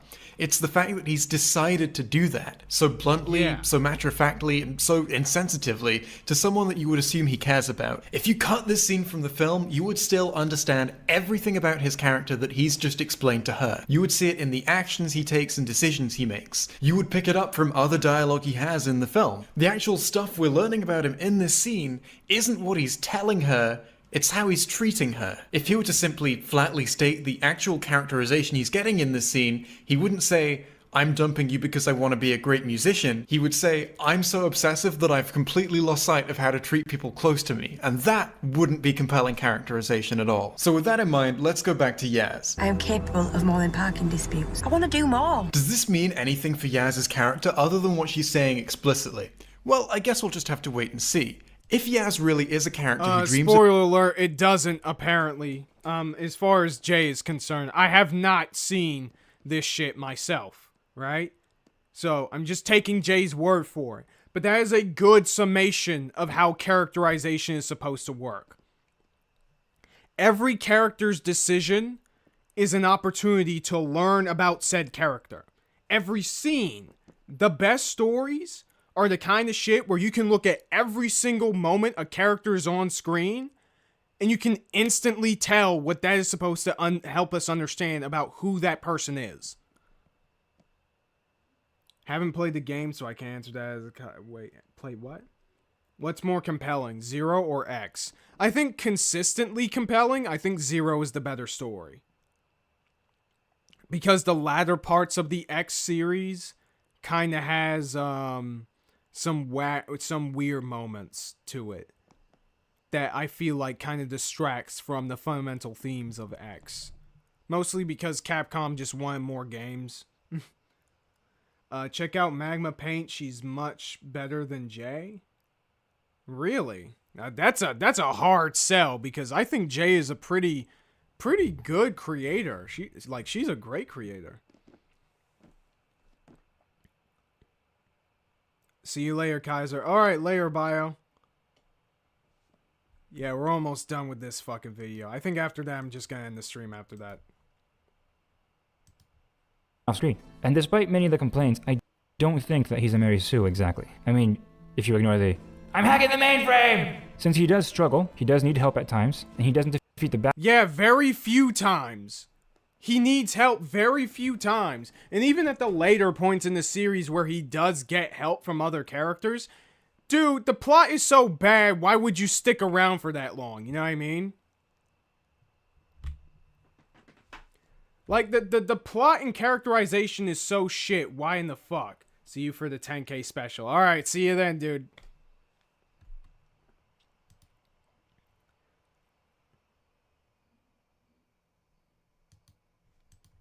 Bad guy by brute force and unlimited power, which is a staple of Mary Sue's. In fact, he wasn't strong enough to beat the game conventionally at all. No one was. Another thing that surprised me, they were halfway up the ginormous castle, only beating half of the levels before they almost all died. And I remember sitting there thinking, how the heck are they gonna get out of this? But then he outsmarts the bad guy. He notices a mistake in the system, and he wins by not playing the game by the bad guy's rules, but on his own terms. And when his wife sacrifices herself and dies, I legit gasped. Yeah, but there was no way to understand that Heathcliff was cheating in the first place. flabbergasted, stupefied when that happened. But then, it was a fake-out death, and she's still alive. Of course she is. But you know what? Which is stupid! Come on, dude, that's fucking stupid, come on. But I like that, because I like Asuna. I'm glad she was still around. And it kind Really? So you're willing to just oh, it's because I like Asuna. Okay, dude. That doesn't distract from the fact that that's bad writing. God. So will Capcom announce Mega Man X9? I mean, I want Mega Man X9 to happen. I just want it to actually be good. You know what I mean? Like X5 was not good. X6 was bad. X7 was really bad. X8 was good. Like X5 is okay, but a huge downgrade from X4, definitely. Looked at this person and just got a bunch of nostalgia critic responses. I feel like that stun was very foreseen. Maybe. You should not have to go out of your way to look at the additional material and some part of the story to get the full picture. Oh. Is that a quote from this Magma Paint person? Which, if that's the case, yeah, they're right. But that's not really relevant here. He's not talking about any external material. of makes sense that Kaiba didn't kill her. He's a monster and a terrible piece of trash, but he's still a human being, and he formed a personal connection. Oh, he's still a human being, which is why he killed literally, like, thousands of people. How many people died in SAO? Hold on.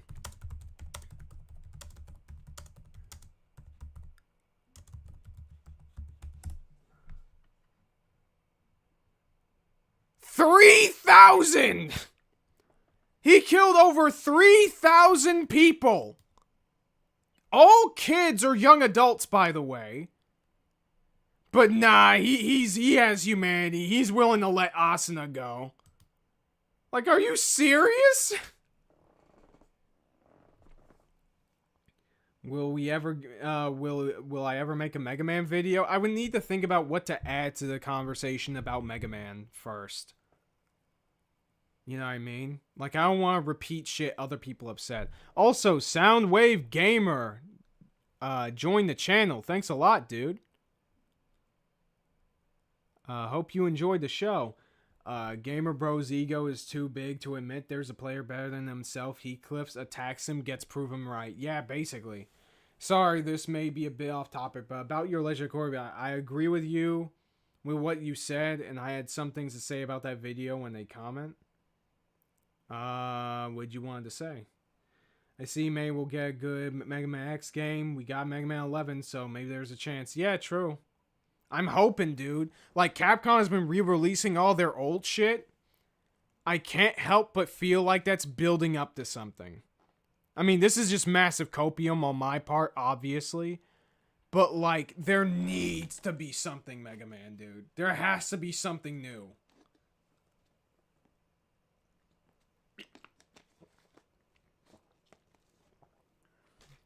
And there are so many ideas that you can work with the X series that people have made, like, possibly thousands of fanfiction of at this point, dude. Just take your pick.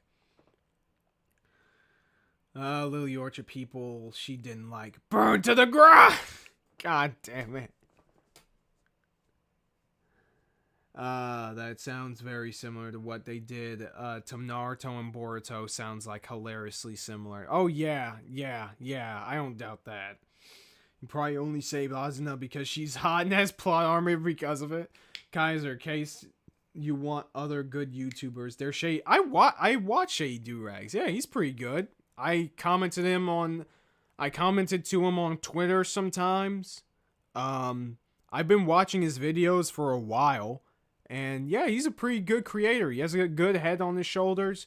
Don't always agree with him on everything, but I can believe that he's a creator that actually has some fucking principles.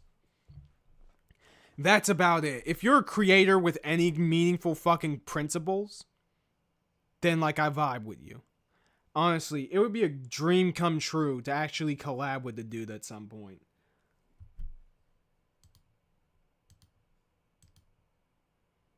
As her mentor. In that last episode, when Kirito wakes up in the real world, desperate to meet his wife in person, I felt that, man. I felt that. As for the second season, it wasn't as good, but I liked it. Locking up Asuna as a Rapunzel figure was actually Yeah, a good dude. choice for the fairy Also, tale vibe they were notice going how for. this It's okay guy. Hold on. Shut up. if a female character is in distress from time to time. Asuna is still a strong lady, all things considered. Why the fuck isn't this And working? the incest arc, well, Kirito's cousin falls in love with him, and it's awkward. But it's a legitimate literary trope that provides genuine character drama moments. I mean, it's in Shakespeare and Greek tragedies and stuff for a reason. And it helps that it was one-sided. You explain why that's the case. You don't and that Kirito, explain though it. You're kind, just saying didn't seem that to be it entertaining is. his cousin's weirdness, which makes it more of a genuine tragedy and not the writer's barely veiled fetish. But maybe it is, I don't know. I'm just saying my... Okay, anyway. What was the first thing he said? Hold on.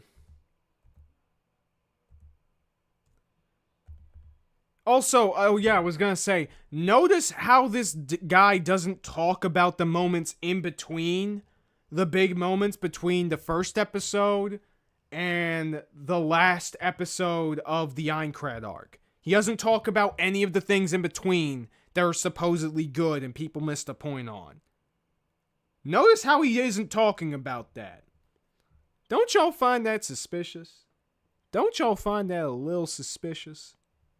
That's all I'm saying, bro. When Kirito wakes up in the real world desperate to meet his wife in person, I felt that, man. I felt that. As for the second season, it wasn't as good, but I liked it. Locking up Asuna as a Rapunzel figure was actually a good choice for the fairy tale vibe they were going for. It's okay if I don't think that's a good choice at all. I feel like this removes many good opportunities to actually see Asuna be way more proactive in the main plot.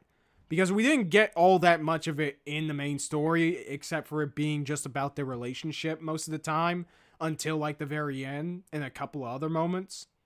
So I feel like it would have been much better if we had a bit more time with Asuna and Kirito together.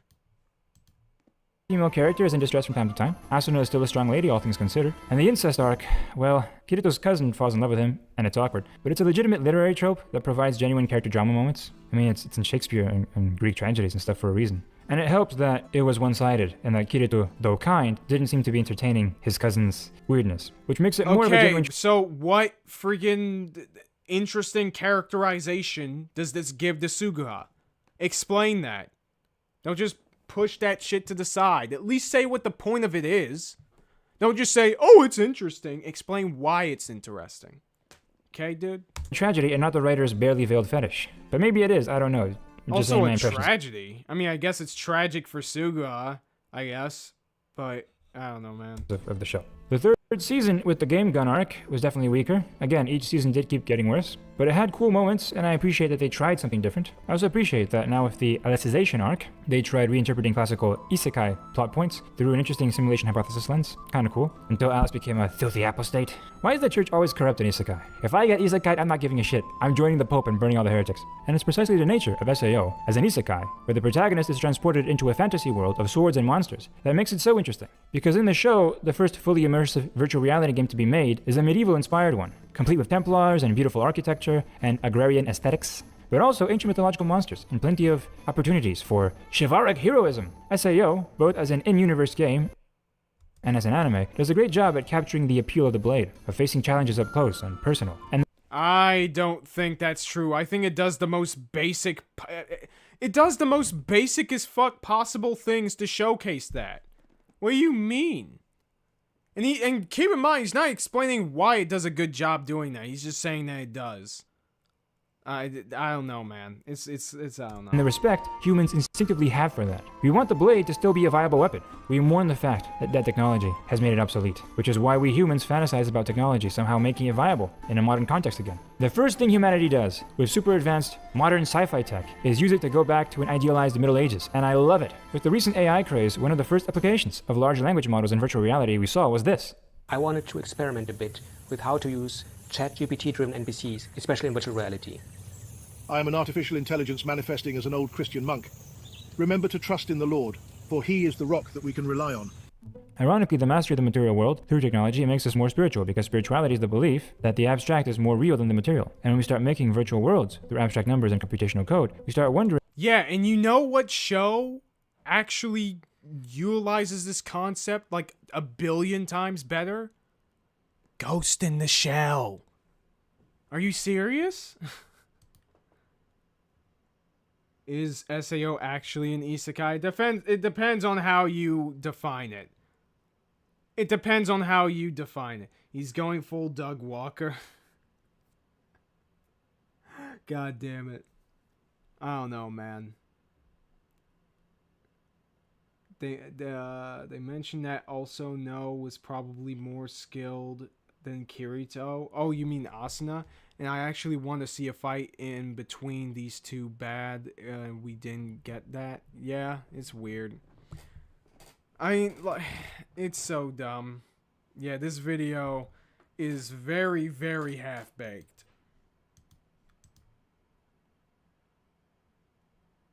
If our world was made the same way, which is why the simulation hypothesis is so popular now. As the ability to create entire worlds manifests itself, we realize that we may indeed be made in the image of God, but it makes some people driven mad by the need to play God, which is what drove the villain Kaiba. SAO was his game, and he was the only real player, because it was designed for him to play as God. And to do that, he had to turn those who would be playing as swordsmen into real swordsmen, fighting for their lives, so that he could watch over them and walk among them, like a divine being. Kaiba makes it clear when he talks about his childhood obsessions of a castle in the sky, and how he wanted to make that a reality. That trope is a symbol of divinity, it's the heavenly kingdom. But in the And then he literally says, like, I think he said right before there, or after, that, oh, I forgot why I did it in the first place. It's so fucking shit.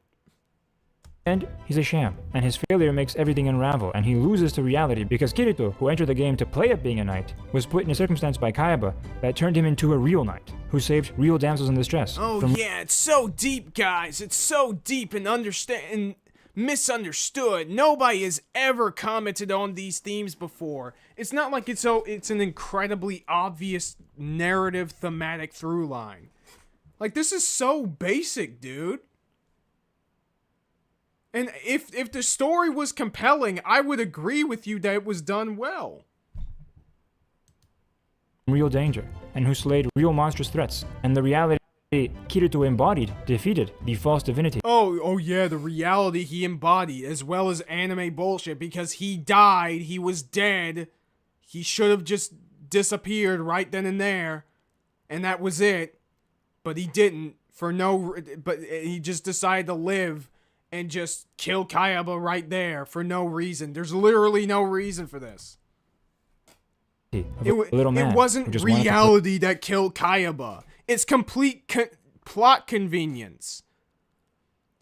It's 100% plot convenience that killed Kaiba, which destroys this entire theme right here. And also, you're talking about the themes in freaking Aincrad. Come on, dude. Play at being God. And that's where we stop for today. Thank you, my patrons. You guys are the real heroes of the channel, just as the folks of NordVPN are the real heroes of internet safety. I recommend you guys check them out by clicking the link in Ramblings. Have a good day, my friends. Have a good one. Alrighty. I am out of here. I am out of here. There you go, guys. What do we think of that? What do we think about that? Sound off. Is anyone dead? He's going full. Oh my god. Like Digimon and Tron are isekai because they're legitimately another world, where he's like SAO is just getting stuck in your computer. Yeah, basically. That's how I view it.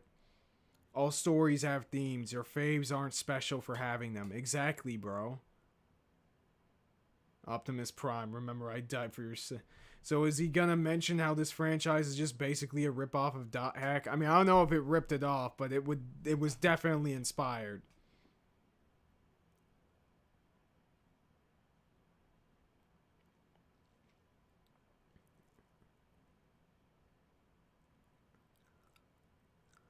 But yeah, dude, yeah, that video was kind of cringe. Anyways, though, I am going to dip. This was pretty fun, just going over a video, responding to it, talking with y'all chat. How's everybody doing? I hope y'all are having a good evening, or whenever, wherever you are. Thanks for the 5K subs. This is a great achievement, 110%. Hey, did you get that video I linked earlier? Hold on. I need to find it. Can you link it again? We can save that for another time. I'm just not feeling like doing so anymore. I thought I would have enough of the, enough of the stamina in order to do this shit for like, go through 2 videos the whole stream. But I don't think I got the heart for it. Magma paint. Have I seen them before?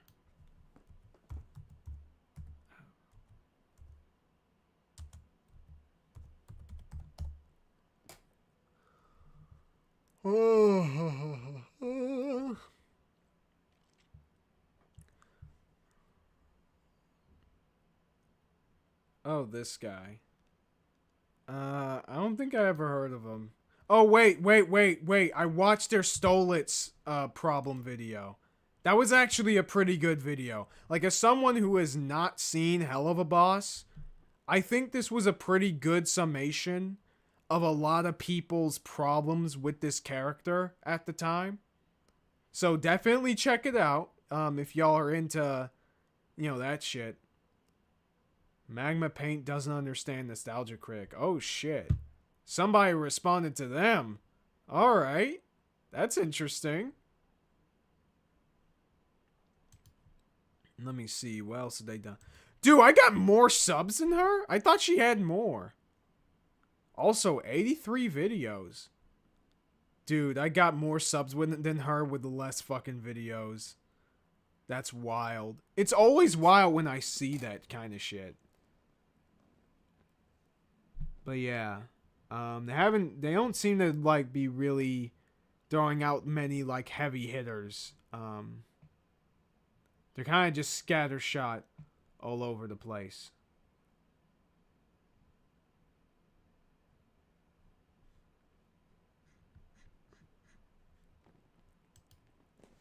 But yeah, I've seen one of their videos before. Well, I gotta go. Zhao Long and Kaiser, congrats on the sub. Yeah, appreciate it, dude. I'm getting too old for this shit. That's where I got the quote, yeah. Really out here defending the Sonic OVA. Don't worry, he's a dummy. Magma is right. Oh, okay. I don't know what Magma is supposedly wrong about. Like I said, I only watched one video from her. But yeah, HJ Fies, post what video you were talking about in the comments, okay? I'm gonna end the stream right now. So, appreciate you guys. Hope y'all have a good time. And yeah, we'll see you later.